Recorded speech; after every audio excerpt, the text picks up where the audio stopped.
एक स्टेशन की चीख में दो दिलों की कहानी दब गई थी। रात के अंधेरे में एक लड़की भाग रही थी, ना सिर्फ अपने घर से बल्कि उस किस्मत से भी जो उसने चुनी थी। रिंकू सूर्यवंशी, जिसे मोहब्बत में आज़ादी चाहिए थी, लेकिन बदले में उसे मिली सिर्फ बेड़ियां और एक शादी ज़बरदस्ती की मजबूरी की, जहां दूल्हा भी अपने सपनों से उठकर आया था। डॉक्टर विशु अय्यर, जिसका प्यार सिर्फ 2 दिन दूर था।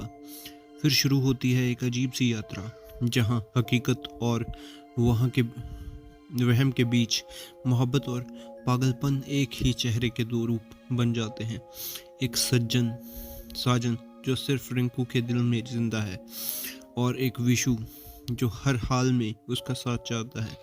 ये कहानी है प्यार की। ये कहानी है उस जख्म की जो बचपन में मिला, उस सज्जाद की जो कब का जल गया, और उस विशु की जो हर बार उसे संभालता रहा। जब दिल टूट कर बिखरता है, तब मोहब्बत नई रोशनी में चमकती है। ये कहानी है एक ऐसे प्यार की जो दर्द से पैदा हुआ और सच्चाई से जीता गया। कहानी की शुरुआत होती है सिवान जंक्शन रेलवे स्टेशन पे, जहाँ रिंकू सूर्यवंशी अपने पुराने बॉयफ्रेंड के साथ भाग रही होती है, लेकिन उसके परिवार के गुंडे उसका पीछा कर रहे होते हैं। पकड़े जाने पर उसकी दादी दुल्हान उसे मार देती है और गुस्से में कहती है कि किसी भी वारे आदमी से रिंकू की शादी करा दो, ताकि वो उसकी जिम्मेदारी से छुटकारा पा सके। अगले दिन रिंकू की मौसी उसे ड्रग्ड खीर खिला देती है, जो असल में उसके माँ बाप की बरसी के लिए बनाई गई थी। वहीं दूसरी तरफ डॉक्टर एस वेंकटेश विश्वनाथ विशु अय्यर, एक तमिलियन डॉक्टर, अपने दोस्त मधुसूदन MS, जो एक साइकाइट्रिस्ट भी है, के साथ सिवान आता है। गलती से रिंकू के मामा लोग MS के बदले विशु को किडनैप कर लेते हैं और ड्रग्ड खीर देकर उसकी ज़बरदस्ती रिंकू से शादी करवा देते हैं। फिर दोनों ट्रेन से दिल्ली जाते हैं, जहां पता चलता है कि दोनों अपनी ज़बरदस्ती की शादी से खुश नहीं हैं।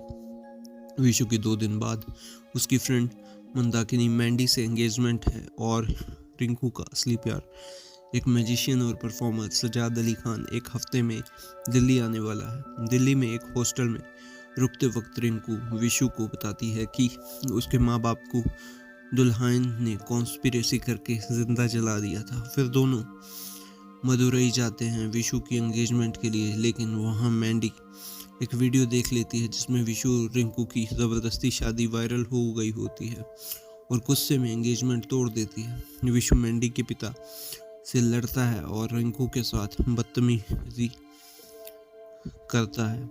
फिर रिंकू के साथ वापस दिल्ली चला जाता है। वापस आकर विशु को रियलाइज़ होता है कि वो रिंकू से प्यार करने लगा है, लेकिन तभी सजाद आता है और रिंकू उसके पास भाग जाती है। विशु अपने दोस्त MS को भेजता है रिंकू को देखने के लिए।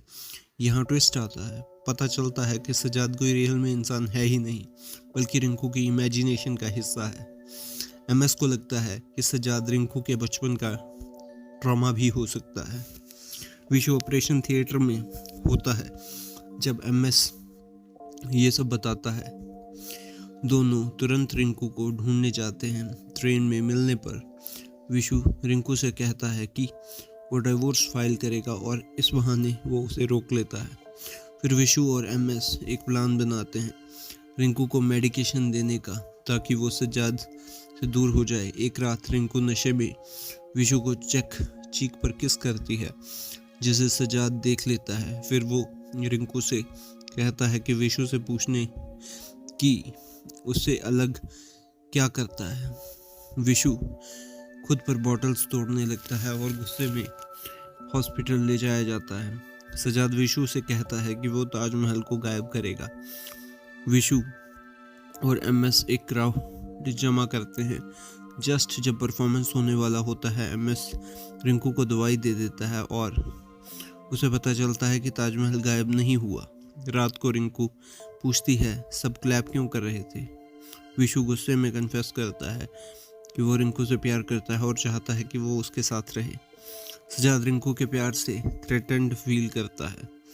और सुसाइड करने की कोशिश करता है। एमएस और विशु उसे हॉस्पिटल ले जाते हैं, लेकिन सर्जरी सिर्फ ड्रामा होती है। एमएस सजेस्ट करता है कि रिंकू को बता दे सजाद मर गया, लेकिन विशु मना कर देता है। नेक्स्ट डे जब डिवोर्स फाइल करने जा रहे होते हैं, रिंकू मना कर देती है, कहती है कि वो दोनों, विशु और सजाद दोनों को चाहती है। विशु उसे दिल्ली जंक्शन स्टेशन ले जाता है, जहां सजाद जापान जा रहा होता है। विशु रिंकू से कहता है, या तो सजाद के साथ चली जाओ या शाम तक लौट आना। स्टेशन पर रिंकू सजाद को देखती है। उसके साथ एक छोटी लड़की होती है जो सजाद कहता है रिंकू खुद है, बचपन वाली। सजाद कहता है कि अब उसे विशु के पास जाना चाहिए, जो उसका सोलमेट है। सजाद कहता है अब वो कभी वापस नहीं आएगा। रिंकू का दिल टूट जाता है और उसे अपने बचपन का याद आता है। फ्लैशबैक में दिखाया जाता है कि सजाद रियल था, वो उसका पिता था। उसने रिंकू की माँ मंजरी से शादी की थी, लेकिन सूर्यवंशी फैमिली ने सजाद को जेल भिजवा दिया। रिंकू और मंजरी को वापस घर ले आए। सजाद जेल से छूटकर सर्कस में काम करने लगा। मंजरी चुपके से सजाद के शोज को देखती थी रिंकू के साथ। एक दिन सजाद का फायरवर्क एक्ट था, जिसमें सूर्यवंशी लोगों ने असली फ्यूल यूज किया और सजाद जिंदा जल गया।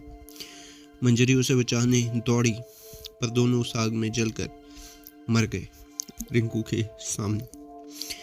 ये सब उसकी इमेजिनेशन का बेस बन गया, जहां उसने सज्जाद को अपने प्यार के रूप में देखना शुरू किया था।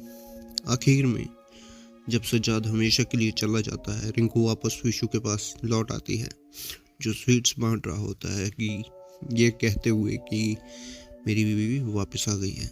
और लास्ट में दिखाया जाता है कि विशु रिंकू को उठाकर ले जा रहा होता है, बिल्कुल वैसे ही जैसे सज्जाद ने कभी छोटी रिंकू को उठाया था। तो दोस्तों, ये जो मूवी थी ये एक्सपेक्टेड नहीं थी कि इतनी अच्छी होगी, बट उसके बावजूद भी काफ़ी अच्छी लगी थी।